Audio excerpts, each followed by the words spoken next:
اور کھوٹے انسان زُيِّنَ لِلنَّاسِ حُبُّ الشَّهَوَاتِ مِنَ النِّسَاءِ وَالْبَنِينَ وَالْقَنَاطِيرِ الْمُقَنطَرَةِ مِنَ الذَّهَبِ وَالْفِضَّةِ وَالْخَيْلِ الْمُسَوَّمَةِ وَالْأَنْعَامِ وَالْحَرْثِ ذَلِكَ مَتَاعُ الْحَيَاةِ الدُّنْيَا وَاللَّهُ عِندَهُ حُسْنُ الْمَآبِ۔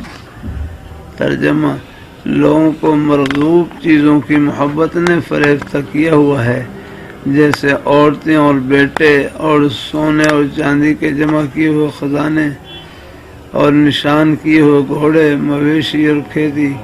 یہ دنیا کی زندگی کا قاعدہ ہے اور اللہ تعالیٰ کے پاس یہ دنیا کی زندگی کا فائدہ ہے اور اللہ پاک کے پاس اچھا ٹھکانہ ہے۔ کھوٹے انسانوں کو خواہشات نفسانی بڑی محبوب ہوتی ہیں۔ کھانا پینا پہننا وغیرہ یہ خواہشات نفسانی ہیں۔ ان کی زندگی کا نصب العین یہ ہے کہ گھر میں ساز و سامان خوبصورت ہو، بیوی خوبصورت ہو، کوٹھی عمدہ ہو، موٹر عمدہ ہو۔ اللہ تعالیٰ اپنی مہربانی فرمائے۔ اللہ تعالیٰ خواہشات نفسانی میں سب سے پہلے بیوی کا ذکر فرمایا۔ بیوی بڑی پیاری ہوتی ہے۔ بیوی آ جائے تو عام طور پر خدا اور رسول اللہ صلی اللہ علیہ وسلم بھی بھول جاتے ہیں۔ خدا کے احکام کی تکمیل ہو نہ ہو، لیکن بیوی کی ہر فرمائش پوری کرنا فرض عین سمجھ جاتا ہے۔ حلال کی کمائی سے ہو، اگر پوری نہیں ہو سکتی تو حرام سے ہی کی جائے۔ اس کے بعد بیٹوں کا ذکر فرمایا۔ بیٹے بڑے پیارے ہوتے ہیں۔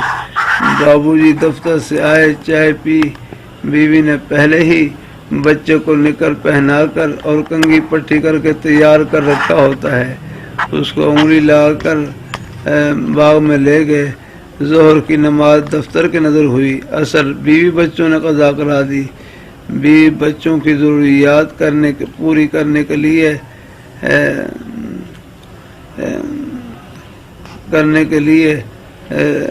تو خزانے ہونے چاہیے۔ پھر ان کا ذکر فرمایا۔ اس کے بعد سواری کا نمبر۔ اب تو موٹریں عام ہو گئی، پہلے زمانے میں گھوڑا ہی بہترین سواری تھی، اس لیے اس کا بھی ذکر فرمایا۔ یہ بھی خواہشات کے پورا کرنے کے طریقے ہیں۔ پھر دودھ پینے کے لیے گائے بھینس چاہیے، ان کے لیے کھیتی باڑی چاہیے۔ یہ خواہشات نفسانی کا پھیلاؤ، یہ کھوٹے انسان